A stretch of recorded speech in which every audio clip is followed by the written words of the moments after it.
Hola, hoy vamos a trabajar sobre el caso de aplicación número 12, que es un integral de persona humana. Es un ejercicio que nos pide determinar el impuesto de una persona humana. Vamos a confeccionar el patrimonio neto al cierre del año, o sea, al cierre del periodo, que es igual al año calendario para las personas humanas, y vamos a confeccionar el cuadro de variaciones patrimoniales. Entonces comenzamos leyendo el enunciado que nos dice periodo fiscal N igual 2020 a efectos de la aplicación de la legislación del impuesto vigente. Y nos va a pedir determinar el impuesto a las ganancias y el monto consumido para el periodo fiscal N y los anticipos del año N+1. Y empieza dándonos los datos. El contribuyente Juan Pérez, argentino, ingeniero jubilado, casado con María. Ella obtuvo ingresos en el periodo provenientes de juegos de azar por 85.000 pesos. Tienen 2 hijos, Sergio, de 28 años, contador y con 135.000 pesos de ingreso, y Melina, de 24 años, estudiante de medicina, que no obtuvo ingresos en el año. Tiene a su cargo a sus suegros. La suegra no tiene ingresos y el suegro percibió en el año 192.000 pesos de haberes jubilatorios. Bueno, cuando nosotros nos encontramos con estos datos respecto a la familia, vamos a analizar primero quién es carga de familia y quién no lo es. Entonces comenzamos. Primero, el ejercicio no nos está aclarando si son residentes, asumimos que lo son, y tenemos a la esposa que cumple con el grado de parentesco y tiene ingresos inferiores al mínimo no exponible conforme lo establece el artículo 30, inciso A. Por lo tanto, la esposa podría ser carga de familia para el ingeniero. Los hijos no cumplen ya con uno de los requisitos, que es el tema de la edad. Para ser deducibles, la legislación del año 2020 establece que tienen que ser menores de 18 años. Entonces, ni me detengo a analizar los ingresos, no cumplen con la edad, por lo tanto no podrían ser carga de familia. Y con el tema de los suegros, tampoco cumplen con el requisito de parentesco exigido por el artículo 30, inciso B. Entonces tampoco analizo los ingresos, porque ya con no cumplir uno de los requisitos, ya no podemos pensar que pueden ser una carga de familia. Bien, entonces ahora, a ver, vamos a acercar, ahí está. Vamos a comenzar a leer el enunciado y a empezar a armar nuestra hoja de liquidación.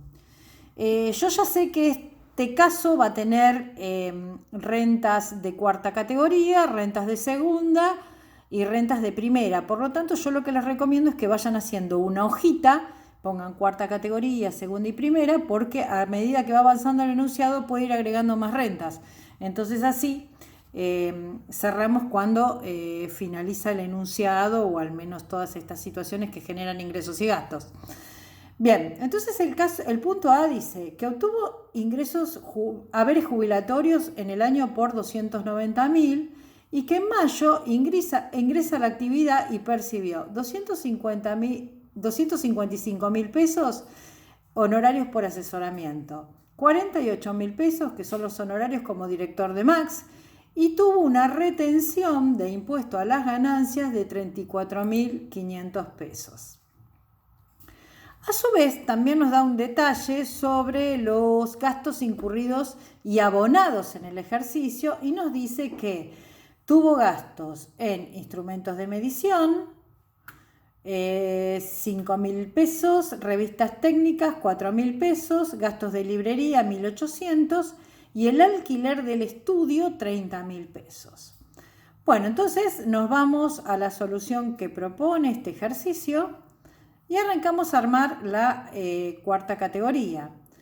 Y vamos a poner en la cuarta categoría los ingresos que obtuvo de la jubilación, que eran 290.000 pesos, los honorarios de asesoramiento, 255.000 pesos, los honorarios de director de Max, 48.000 pesos, total 593.000 pesos.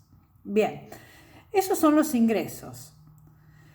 Después, nos habla de una retención, ¿verdad? Pero la retención no la vamos a tener en cuenta acá, sino que la vamos a computar cuando determinemos el impuesto, porque justamente una retención es una parte de dinero que quien le abona retiene en concepto de pago del impuesto. Entonces, no lo ponemos acá, sino que va directamente cancelando todo o parte del impuesto que le corresponda abonar al ingeniero.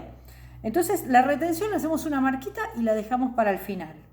Y seguimos con el punto que sigue, que son los gastos, ¿no? Entonces, ustedes recuerdan que nos decía que fueron gastos del ejercicio que incurrió y que son gastos del ejercicio en los que incurrió el ingeniero y que los abonó. Y esto es importante, ¿por qué? Porque en cuarta categoría nosotros seguimos el criterio de lo percibido, y el criterio de lo percibido no es solamente para los ingresos, también es para los gastos.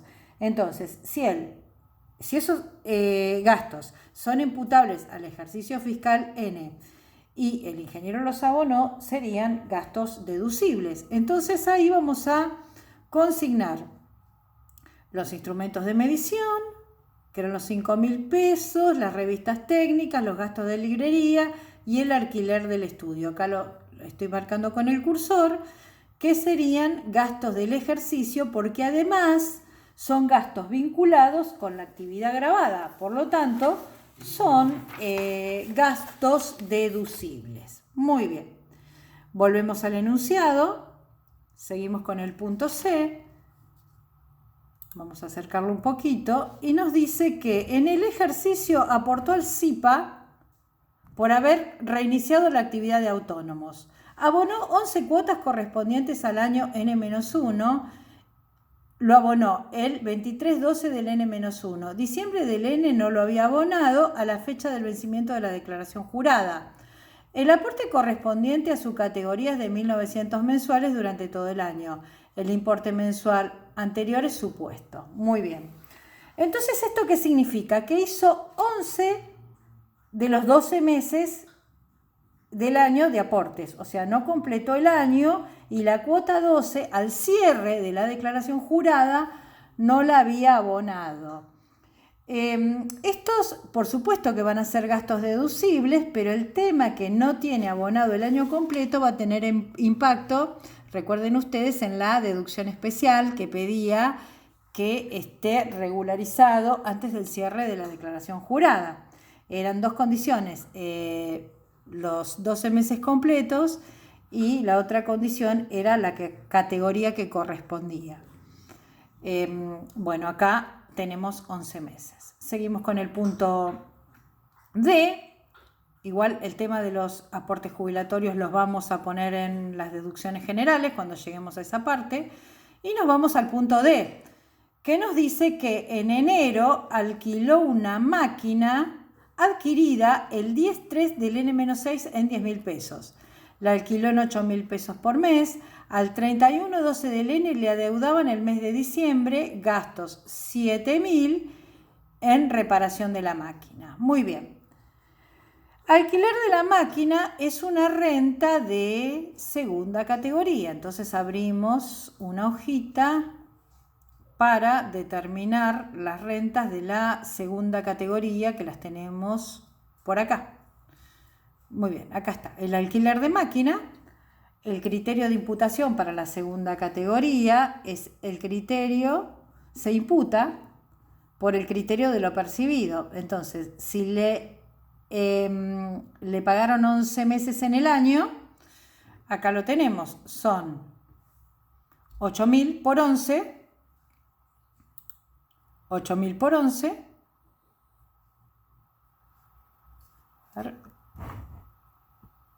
88.000 pesos de renta. Y a su vez, esa máquina tuvo gastos, ¿no? Tuvo gastos de reparación, 7.500 pesos, es un gasto imputable a esa fuente de renta grabada. Entonces le vamos a restar ese gasto de 7.500 pesos y también vamos a amortizar la máquina. La máquina tiene una vida útil supuesta de 10 años. La máquina había sido adquirida en 10.000 pesos. Por lo tanto, si la vida útil es de 10 años, son 1.000 pesos por año. Acá lo tenemos restando, y al igual que los gastos de reparación. Continuamos con el punto siguiente, que sería el punto E del enunciado. Vamos a acercar y nos dice que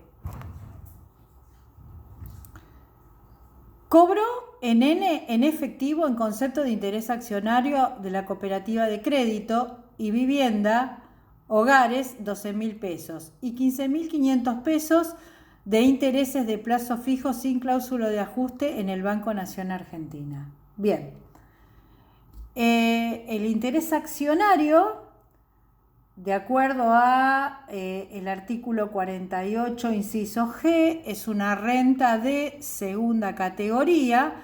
Por lo tanto, ese interés accionario lo vamos a poner sumando, al igual que el alquiler de la máquina, 12.000 pesos, ¿sí? Y el tema del plazo fijo, sin cláusula de ajuste, es una renta exenta, de acuerdo a lo establece el artículo 26, inciso H.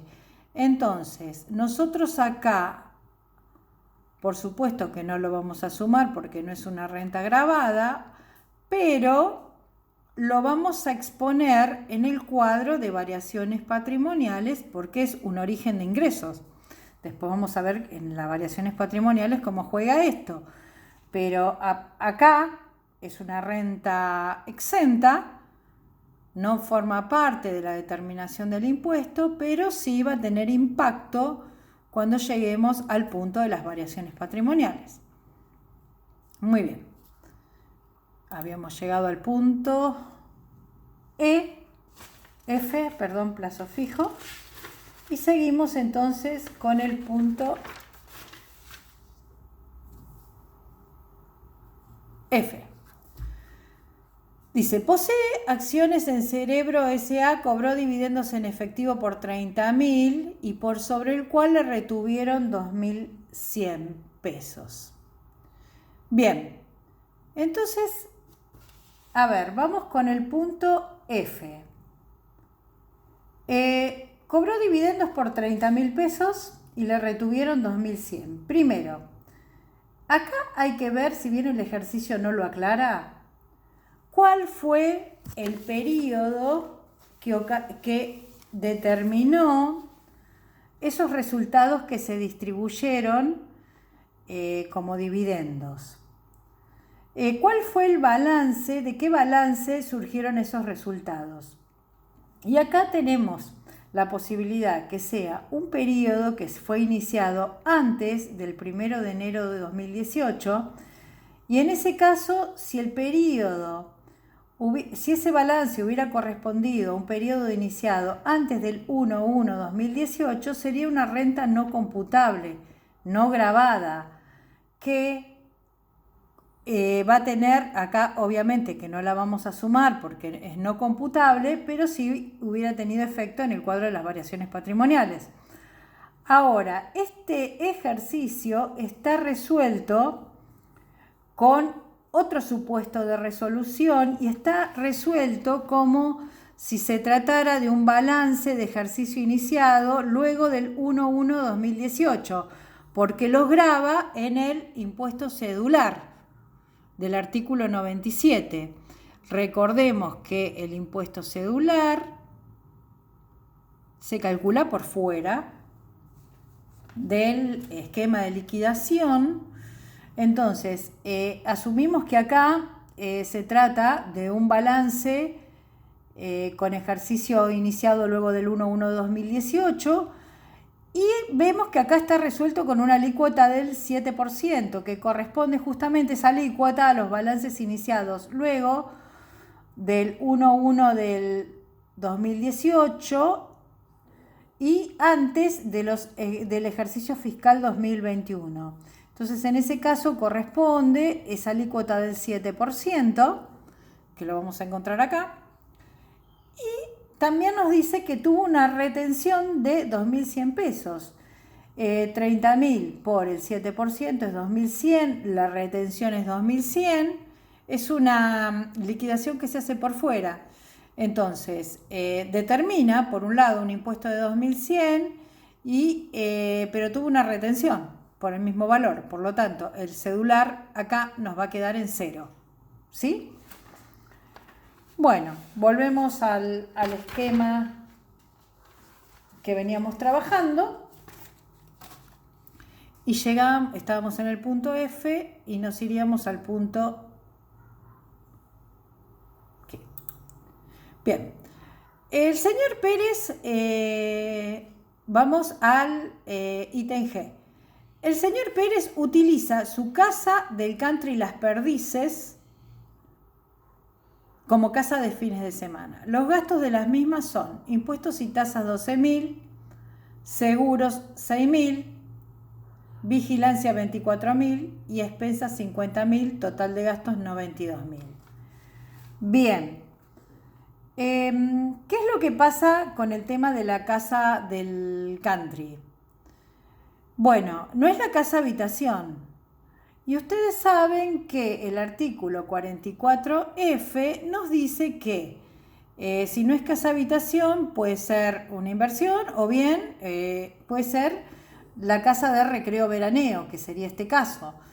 Y la casa de recreo veraneo genera lo que se llama renta presunta. Entonces vamos a tomar el valor locativo que lo ofrecen como dato. En los datos adicionales del ejercicio nos dice que, a ver, acá está, valor locativo de la casa del country Las Perdices, 180.000 pesos. Y nos dice que también hay un porcentaje de 67% de edificio y de terreno 33%. Bien, entonces, la renta presunta es una renta gravada.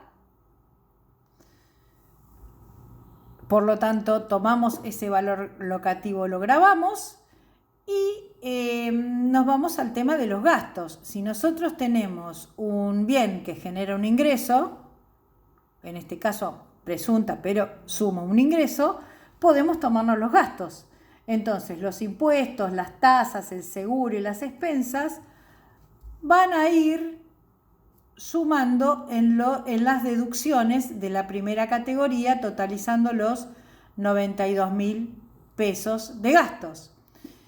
Y también el bien sujeto a renta amortiza. Por lo tanto, el valor de origen de esta casa, el valor de origen lo vamos a encontrar en el patrimonio neto al inicio, ¿no? Que nos dice casa country 1.200.000 pesos. ¿Lo ven acá? Bueno, el patrimonio neto se evalúa conforme a la RG 2527 y los bienes, los inmuebles, van a valor de origen. Por lo tanto, este es el valor de origen de este inmueble. Ustedes saben que el inmueble amortiza 200 trimestres. Vamos a amortizar los 4 trimestres del año N al 0,05, o sea, el 2% sería el 2% anual. Vamos a acercar acá y vamos a ver cómo está tomado esta amortización. Bien, el 1.200.000 pesos de valor de origen, el 0,67, que es el porcentaje de edificio de la casa del country, el 2% anual y el 1, que es el coeficiente de amortización. Por lo tanto, el gasto de la amortización va a ser de 16.080 pesos.